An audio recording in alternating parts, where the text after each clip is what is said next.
আসসালাতু ওয়াসসালামু আলাইকা সাইয়্যিদি ইয়া রাসূলুল্লাহ।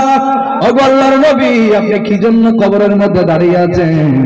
আপনি কষ্ট করেন, এটা আল্লাহ চায় না। আপনি যদি কষ্ট পেয়ে যান, আর শাদিন থেকে আয়াত নাযিল করেন কে? রব্বুল আলামিন বলেন ওয়ারাফানা লাকা যিকরাক। হাবিব, আপনার সম্মান দুনিয়ার মানুষ যদি কমাতে চায় কমাতেও পারবে না, বাড়াতে চাইলেও বাড়াতে পারবে না, কারণ আল্লাহ নিজেই আমার নবীর সম্মান বাড়িয়ে দিয়েছে। ওগো আল্লাহর নবী, কি জন্য দাঁড়িয়ে আছেন? আমার নবী বললেন, ও জিবরাইল, আমার কাছে আমার সাথে ওয়াদা হয়েছেন, কবরের প্রশ্নের জবাবগুলো আমি দেব, এজন্য দাঁড়িয়ে আছি। জিবরাইল আমিন এসে বললেন, ইয়া রাসূলুল্লাহ, যেই মহিলার প্রশ্নের জবাব দেওয়ার জন্য আপনি দাঁড়িয়ে আছেন, ওই মহিলাটা রব্বুল আলামিনের দরবারের মধ্যে এমন ভাবে কবুল হয়েছে, রব্বুল আলামিন আরশাদিন থেকে ওই মহিলার প্রশ্নের জবাব দিয়ে দিয়েছে।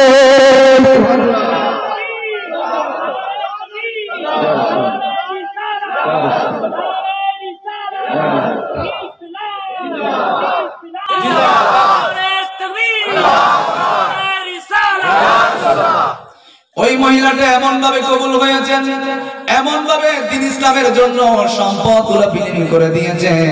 আমি এটাই বলতে যাচ্ছিলাম, সম্পদের কোটি কোটি টাকার মালিক ছিল, সবগুলো নবীর কদমের মধ্যে দিয়ে জান্নাতের সার্টিফিকেটটাই হাতের মধ্যে নিয়ে নিয়েছে। আমার নবীজির দরবারে একজন সাহাবী আসলেন, মসজিদ নববী শরীফের কোণার মধ্যে বসলেন। আমার নবীজি বললেন, ও সিদ্দিক, ও ফারুক, তোমাদের যদি মন চায় তোমরা তো এমনি জান্নাতি, তোমরা তো জান্নাতের মধ্যে যাবে। 10 জন সাহাবীকে আমার নবী জান্নাতের শুভ সংবাদ দিলেন। সাহাবায়ে কেরামদেরকে লক্ষ্য করে বললেন, ও আমার সাহাবায়ে কেরাম, কোন মানুষ যদি জান্নাতি মানুষ দেখতে যাও, জান্নাতে যাবে, নির্ঘাত জান্নাতে যাবে।